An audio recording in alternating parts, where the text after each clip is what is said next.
Hello and welcome everyone, I'm Madals and today I've got a best of one game.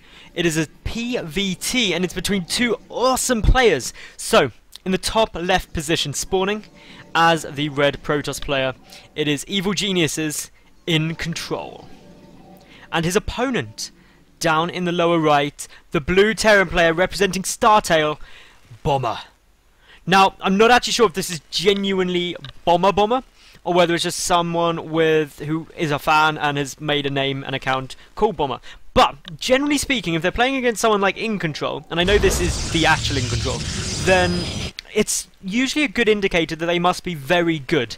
And I tend to work by the premise that if someone is very good at the game, it's usually quite unlikely that they are going to have someone else's name, because obviously they want to make a name for themselves. So, perhaps it's a fake account, perhaps it's a real Bomber. There's no real way of telling, but I'm fairly sure that it is. So that is all good news. Anyway, iNcontrL, what will he be doing this game?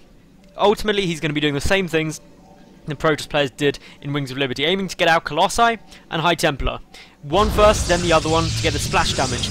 The only exception to that is that there are some cool plays you can do with Oracles, for example, are viable against Terran. You can also do some fun things with like 2 Zealots and a Stalk on a Mothership core and things like that, or the conventional, the old favourites like a 4-gate. All possible things that can go down. Bomber, on the other hand, I reckon he's going to be going Marine, Marauder, Medevac.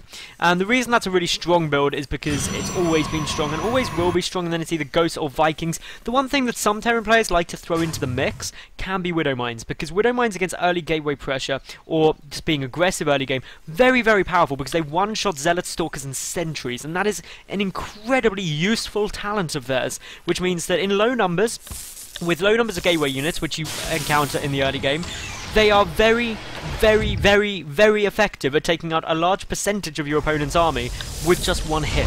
And that obviously swings things into your favour. Currently though, iNcontrL, he's just sitting on one gas. We're waiting to see when the second, and if the second gas comes down, because that's always a good tell. He could also just expand, and that is exactly what Bomber's going to be doing, going for a 1-racks expansion, building the command center up on the high ground, just to be a little bit safer, so not taking any risks. A lot of players would build it down on the low ground, but there's a probe there at the moment, so maybe he just doesn't want to reveal it. But if the probe does push up, he will see. iNcontrL just doing a little dance with this probe at the moment, because may as well do something with your 200 average APM. Meanwhile, the STB just coming up, going to take a quick look around, see that there is only one gas down, one gateway, one cyber core, and is then going to be thinking, okay, 4-gate or Nexus? 4-gate or Nexus? One or the other will be occurring shortly. With the probe being pulled down, I'm guessing that it's going to be a Nexus, but Bomber is having none of that and builds an engineering bay. This is incredibly frustrating. Any Zerg player who's been pylon blocked, any Protoss player who's been engineering bay blocked, will know that this is infuriating.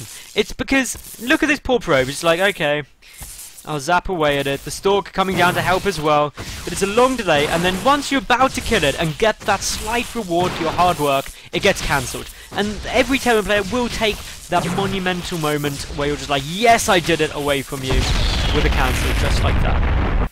And that's heartbreaking. Poor iNcontrL right there. And in honour of iNcontrL, I am wearing my Gunners.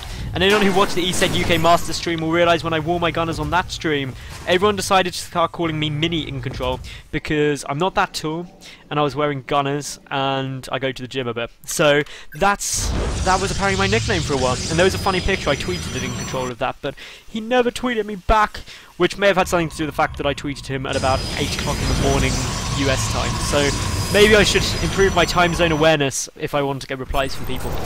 But yes, anyway, back to this game and less about fun stories. iNcontrL going for a Dark Shrine. So this was the one option I didn't actually speak about, that you could just go for a DT rush. When I was saying, oh, it could be Void, it could be Colossi, could be Oracles, could be a 4-gate, could be High Templar, but no, DTs, they're still good, because there's 2 ways DT plays go. One, you warp in a DT, and a scan is not available in the near future, in which case you laugh as you swipe through all of their units and SCVs.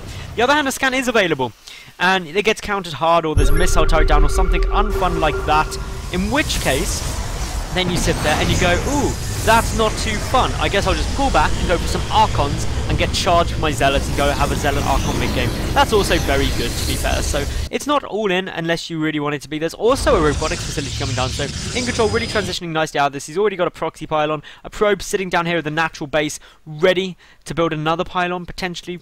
And there we go. So this is now going to be less fun. There is a wall off here, though. There's also a second bunker, so clearly Bomber is expecting some aggression. A blink play maybe up here because he's seen the Twilight Council. Even though he wasn't researching anything, it would be a bit early for a blink play to hit if my timings remember exactly, but I don't remember them exactly, so that's why I'm a bad person. It should have still been researching when that scan went off.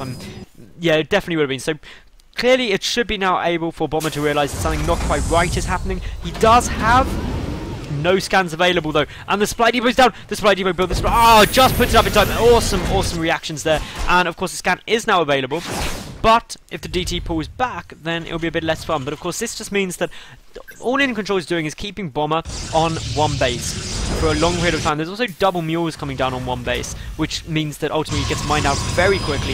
iNcontrL has taken his natural nexus, so that's good news for him. He's also happily getting down an observer behind this, just making sure he's got detection. His mothership core banked up enough energy now for a photon overcharge, which is great news because then that means if a push were to come in, he could photon overcharge to help defend. Bomber's also got 2 bunkers up, so he's in a very defensive position at the moment, but should salvage those now as he starts to move forward and float down this orbital command. As soon as he sees that it's fine, here comes the DT, though he's starting to swipe away at everything. The pylon is going to go down. The DT getting a couple of kills.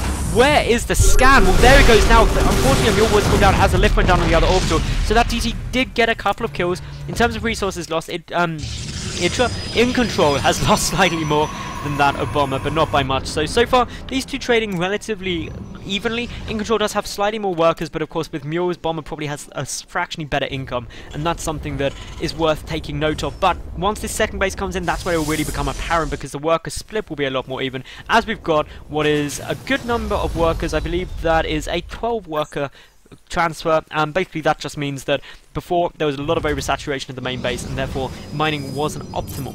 And as we see now, this is where suddenly this lovely bar graph shows that everything starts going more into Bomber's favour. But iNcontrL is still mining off his 3rd and 4th gas, whereas Bomber is only on 3 gases at the moment, and that gas income could be really important. Double Forge is also coming down. The Mothership Core is still playing very defensively. Dark Shrine just sitting there. No Archons or anything getting played or anything to that effect. The Observer does get sniped off though. I'm glad I flicked my camera over quick enough to spot that. But good little poke out there, because of course now iNcontrL is slightly out of vision. The DT just wandering around. That DT could actually start going to try and harass, because even though there's a missile turret there isn't one in the main base. So if it snuck past, which it easily could without units ready to defend, it could be very potent. Now, looking here, iNcontrL, he's got a small gateway force. He's got an Immortal just popping now. That's going to help him defend against those Marauders. Although, having said that, there's only 6 there. The Marines are the big threat. They're going to need some good force fields. Are we going to see a load up? Are we going to see anything else? One Marine stepping forward, takes a look at what's defending, and it's just like, nah, don't want to do that. We want to drop instead. So the drop will be coming down. The units are all down at the natural base, though, so that's not ideal. The photon cannon is getting built at both the mineral line and at the only other option for where it can be dropped. For the Dark Shrine will get taken out. The downside of hiding it right at the edge of your base is if the edge of your base is by a cliff, it will get sniped off with high ground vision from the medevac. So that is a bit of a loss there for iNcontrL. It means he can't get any Archons down, he can't get any more DTs. Eliminating the DT threat, the Bomber would have been accounted for, apart from this one DT, which is the most expensive way you could hold a watchtower imaginable. But that watchtower clearly very important to iNcontrL.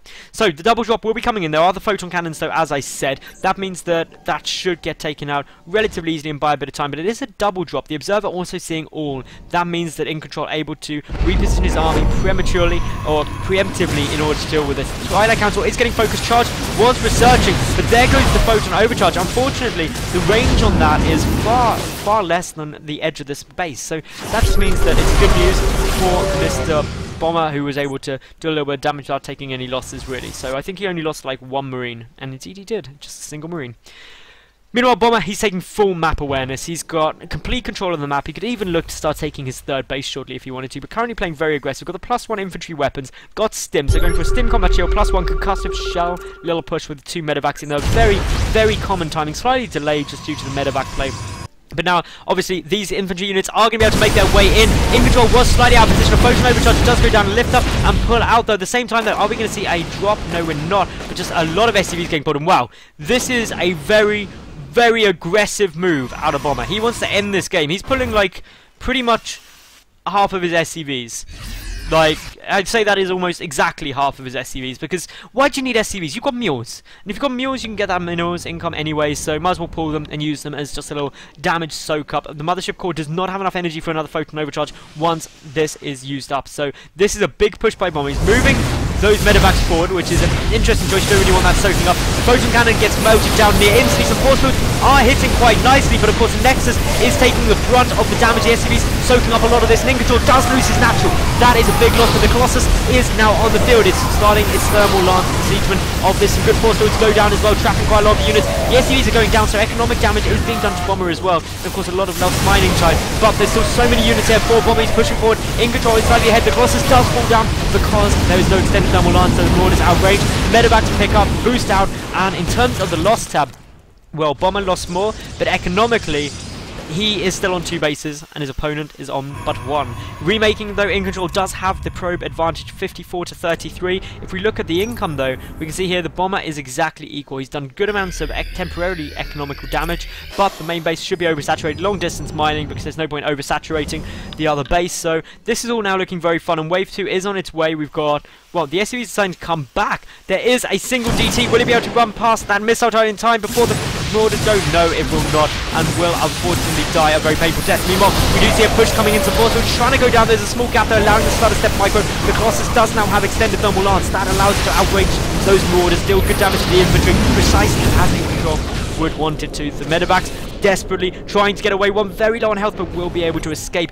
Still, if we look at the loss tab though, more is being lost by Bomber compared to iNcontrL. There is a drop coming around though, going back towards the main base. Where are the medevacs going to go? Where are the stalkers going to go? Well, with the good placement of that photon cannon, Bomber just not feeling like he can go for it, pulling back, playing extra safe for the time being. Blink is just completing now. The second Colossus is about to hit the field. That's always good times, because that's when you can really start melting through this infantry, and the Terran player really needs to start looking getting Vikings. But Bomber's already doing that. He's got 2 on the field, 2 more about to pop, so everything piecing together as he would like. He's also keeping his medevac count quite high, up at 8.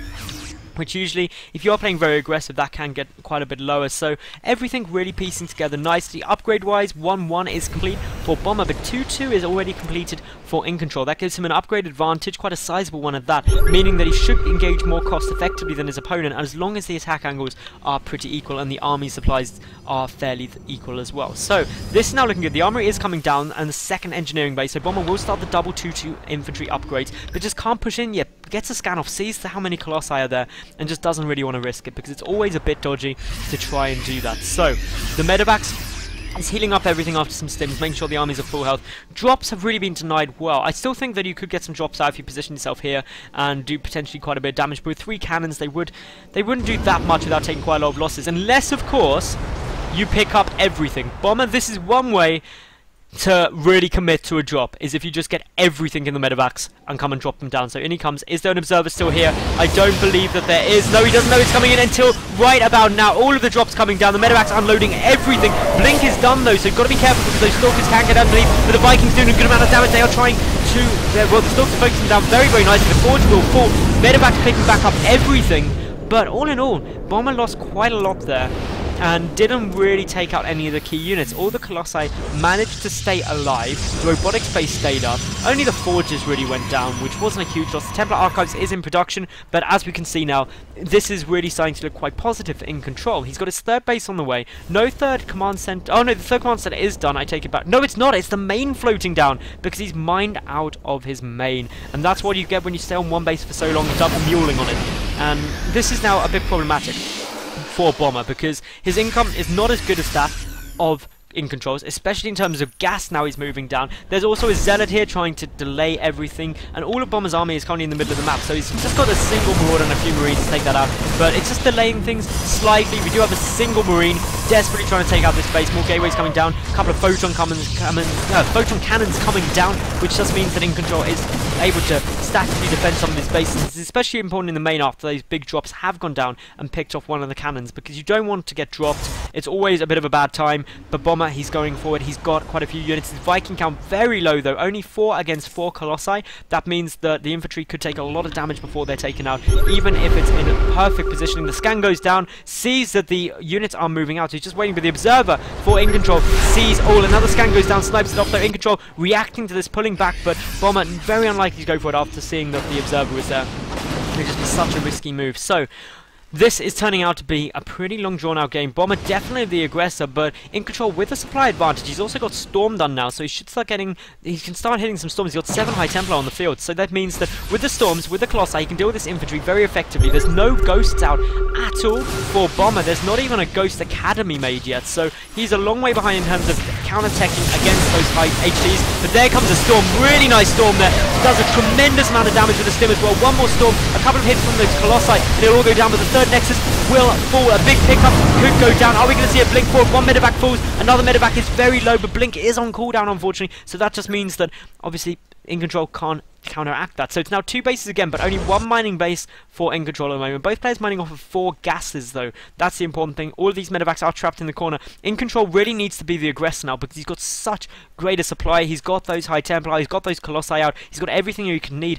With the upgrade advantages he's still currently got for the next roughly 40 seconds, he could hit a very, very nice timing window where Bomber would have a very tough time to hold this off. So iNcontrL moving forward, he's going to try and do some more damage, and as we can see with all of these medevacs so far out of the picture, most of Bomber's army is not even here to try and defend this. That's going to make it exceptionally difficult. The Viking count is at 4 still against those 4 Colossi. The third base is getting getting lifted up, getting pulled back. All of the STBs desperate to stay alive. You do not want to be losing those, but this Orbital Command taking a lot of damage. There's a lot of Stalkers there. They are starting to work away at this Orbital Command, and with just a couple more hits, do set it on fire, and it should now go down, but there's no way it's going to get repaired in time. It will just trickle away. I'll keep that selected so you can see when that dies, but of course, this is now Bomber. He knows he's in a lot of trouble. He is on 1 mining base that is nearly out. iNcontrL remaking his 3rd. It's nearly done. The Orbital Command has now destroyed itself by flame. So Bomber, he is going to have to all in at this point. I don't see any way he can try and transition out of this. The Colossi slightly exposed here, needs some storms. The Stalker's coming in as well. Hit the storms, there we go. Absolutely brilliant. Bomber forced back, he can't engage with those storms. 3 Colossi are still remaining. 1 did go down, but as we can see, the Zealots tanking up a lot of this damage. A couple more just getting taken out. Bomber down to just 170 supply to 170 of iNcontrL. He is now moving out. He's got to try and go for this counter push and hope that he can deal as much damage as he can. The Vikings trying to get focused by these Blinks, Stalkers, and this just means the Colossi should be able to stay up a little bit longer. A single Colossus remaining to besiege, because that's what he feels like doing. The reinforcements coming in though. This Marauder and Marine will be able to take it out. Colossi are quite squishy, but all while Bomber runs away. These Zealots, these Stalkers, able to take out more and more, getting in a good defense position. The third base back up and running. We've got some Stalkers walking in as well in case there was a counter-attack. But as we're seeing, just so much damage being done. Stutter Step Micro trying to be utilised here by Bomber, but the Zealots are stealing so much, picking things away slowly. A Storm goes down, gets a couple more units, and Bomber really not looking in a good shape. Now getting down to under half the supplies of his opponent, and there's the GG. And iNcontrL wins in very, very stylish fashion. A fun game there, lots of drops, lots of action, and really, iNcontrL held all of it off incredibly well, so congrats to him. I hope you all enjoyed the game. If you did, like the video, leave a cool comment and subscribe. I'll be back tomorrow for yet another new cast. I'm Madals, thanks for watching, see you then.